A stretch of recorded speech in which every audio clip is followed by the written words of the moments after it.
on, everybody? Welcome back to Jeremy's Point of View. Here in this episode, I wanted to do a movie review for the new movie, Extraction 2, which is available now on Netflix. If you guys were fans of the original Extraction, I think you're going to find Extraction 2 to be right up your alley. It was a very, very interesting movie. But before we dive into the full review, please hit that like and subscribe button. It helps the channel continue to grow. Also, check out the description box below. You guys can find my Teespring store down there. You can also find this channel sponsor, which is Arcadian. Arcadian makes fantastic, high-quality goat's milk soaps, beard oils, bath bombs, body sprays, you name it. Fantastic products, and you can use the code in the description box below to save yourself some money on your order today. Now, let's go ahead and dive into this review of Extraction 2.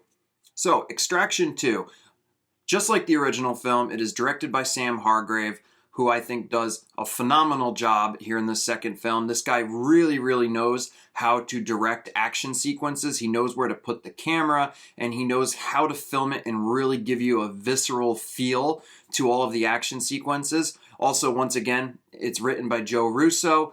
The Russo brothers have been putting a lot of their time and effort into movies like this, like The Gray Man, Extraction, Extraction 2. They also have their TV series Citadel over on Amazon Prime. And if you want my honesty, they should really, really invest their time in this Extraction series and continue this franchise and give us an even bigger, better Extraction 3. But here we are, we're going to discuss Extraction 2. Once again, Chris Hemsworth returns to play his character, Tyler Rake. Now, I'm not going to go into any spoilers on this video, so I want to let you guys know that right up off the top. But this isn't a story. It's not some crazy over-the-top story. It is a pretty simplistic story. He survives from the first film. Spoiler alert, I guess, there. If you haven't seen the first film, at the ending, you know, it does appear like he is killed, but he does somehow survive. At the beginning of this film, kind of dives into his recovery in the hospital, and it goes over basically his retirement. And he's retired in this little cabin out in the middle of the wilderness, and, you know, he's just kind of trying to figure out what it is that he has left to live for.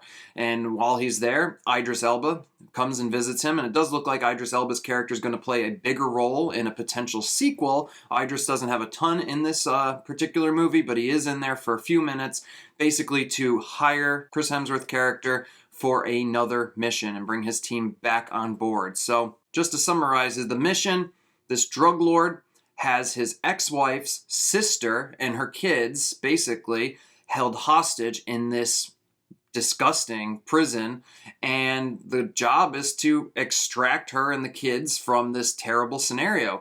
And that's the basis of the film. You know, he goes in there to extract them, and the rest of the film takes place with a ton of action sequences, and basically this bad guy's brother coming after him to get revenge, to kill him and to get a hold of the kids and to kill the wife, ultimately, that took the kids away from him from the prison. Like I said, don't want to get into any spoilers, so I'm not going to really release anything else as far as the details on that, but simplistic story. But that's not a bad thing at all. For a film like this, it's all about the action sequences, it's all about the pacing, and it's all about the main character, played by Chris Hemsworth. He's phenomenal in this film, absolutely great. And at the end of the day, you know, action films like this, I miss them. I wish we got more of them, but this is a very competently directed film. The action sequences are top-notch, and there's an action sequence that goes on for roughly 20 minutes, and it basically starts with him breaking into the prison, and it flows through the prison. It goes into this courtyard. I mean, you've probably seen in the trailer some of the action sequences, just the way that it flows from shot to ending up on this train sequence. It's top-notch. It will captivate you. You won't even realize 20 minutes went by. It is such a well-crafted action sequence. Some of the action sequences towards the ending are phenomenal, especially in this high-rise building where it takes place.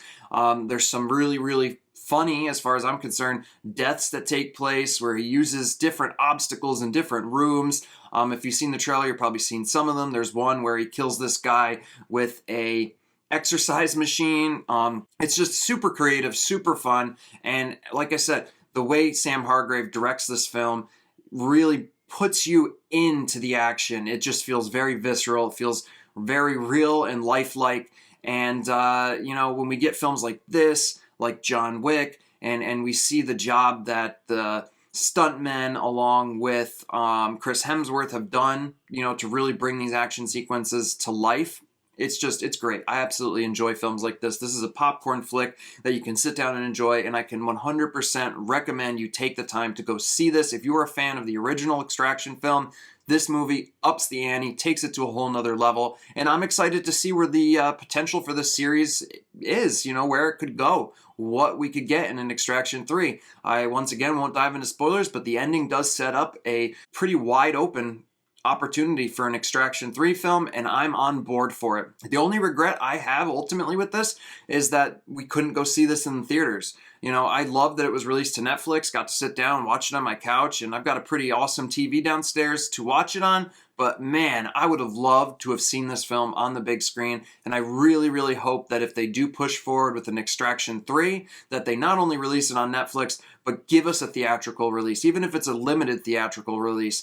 Put it out at the same time. Put it out a few weeks before you release it on Netflix, a month before Netflix. I'm fine with that. I would love to see something as well crafted as this film was on the big screen. I've got no complaints. The story, like I said, was simple. The action scenes are great. It's well crafted, well directed, and you'll have a hell of a time watching this film. Gets my 2 thumbs up. I think it was a great film, and I highly recommend you guys go and check it out. So please, if you've seen the film, let me know in the comment section below what you guys ultimately thought about it. And if you're considering going and seeing it, go ahead and go watch it, and then come on back and let me know what you guys ultimately thought, and give me your ideas and thoughts on if you want to see an Extraction 3. Also, let me know in the comment section below which film you liked better. Did you like Extraction? Extraction 2? Which one did you prefer?